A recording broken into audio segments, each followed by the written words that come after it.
Alep, l'une des plus anciennes cités du monde. Symbole de la ville, son imposante citadelle.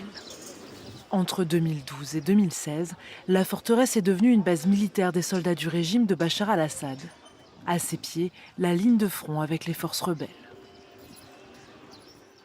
La citadelle est un site stratégique important. Elle surplombe toute la ville depuis cette colline. On y voit tout. Au début du 3e millénaire avant Jésus-Christ, c'était un temple. À l'époque classique, c'est-à-dire lors de l'entrée d'Alexandre le Grand, elle est devenue un site militaire. Puis vinrent les Romains, les Byzantins, puis les Arabes musulmans. Mais la citadelle n'a pas été épargnée. Ces impacts datent de la dernière guerre, durant la Révolution. Les traces profondes en bas sont généralement les plus anciennes. Cela nous affecte énormément, mais dans certains endroits, nous voulons les laisser telles quelles, afin qu'elles restent des témoins de notre époque et pour les générations futures, pour rappeler à chacun que nous devons préserver notre patrimoine.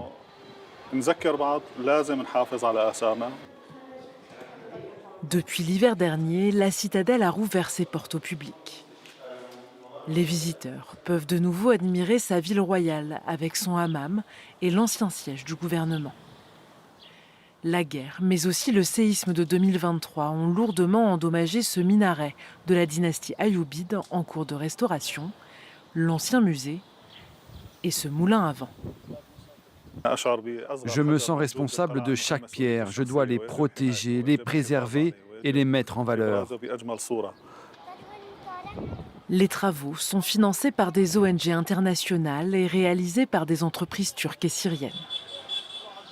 Au pied de la citadelle, les souks pluricentenaires ont été à plus de 60% endommagés ou détruits d'après l'UNESCO. Nohabak nous fait visiter ces ruelles labyrinthiques.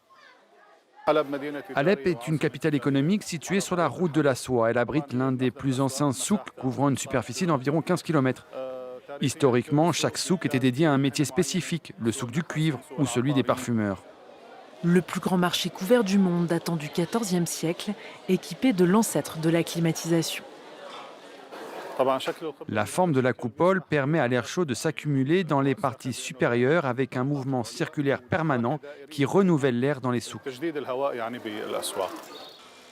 Les souks recèlent de nombreux trésors cachés. Dans cette cour de la mosquée Halaouiyé qui attend d'être restaurée à son tour, derrière ce mur de béton, un joyau du XIIe siècle. Voilà ce qui se trouve derrière. C'est une niche de prière en marqueterie de bois. C'est l'un des plus beaux mihrabs du monde arabo-islamique. Ce mihrab a été protégé au début de la Révolution grâce à un double mur de blocs de béton avec une couche isolante en plastique derrière et de la mousse, au cas où le bâtiment serait touché par des obus. Comme on peut le voir ici, on distingue les traces des éclats. J'ai des sentiments partagés. Je suis soulagé que ce mihrab soit en sécurité, même si je suis triste de ne pas le voir. Mais ce mihrab est une exception. Les destructions subies sont vertigineuses, les blessures de la guerre béantes. Nul ne sait combien de temps prendra la reconstruction. Gaif Mackenzie, architecte, dirige la restauration du souk depuis 2018. Toute cette partie était à terre, le toit et les boutiques.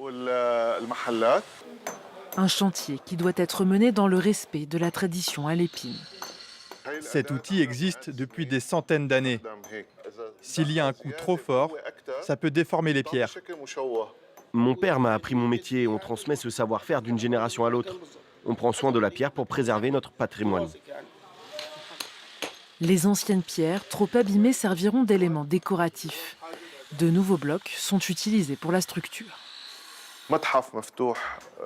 C'est un musée à ciel ouvert.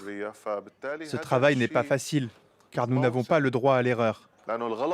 À la fin, les propriétaires du marché pourront retourner dans leur boutique afin que la vie économique du marché reprenne pleinement. Les travaux dans cette rue vont durer jusqu'à la fin de l'année. Quelques ruelles ont déjà été rénovées et la vie reprend timidement.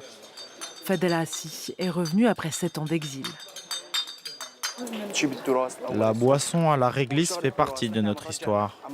Nous sommes en train de revivre le patrimoine. Aujourd'hui, notre pays est détruit. C'est à nous de le reconstruire. Mais les propriétaires de commerce, comme Mahmoud Sobhi, attendent leur tour avec impatience. Il reste encore du travail, alors nous avons installé des étagères temporaires. Ça, c'est le kéfier palestinien d'Arafat et ça, c'est pour la Damascène. Si cette artère rouvre, c'est comme si le sang recommençait à circuler dans le marché et les gens reviendront. Car beaucoup de clients viennent, voient les destructions, puis ne continuent plus leur chemin vers le bas.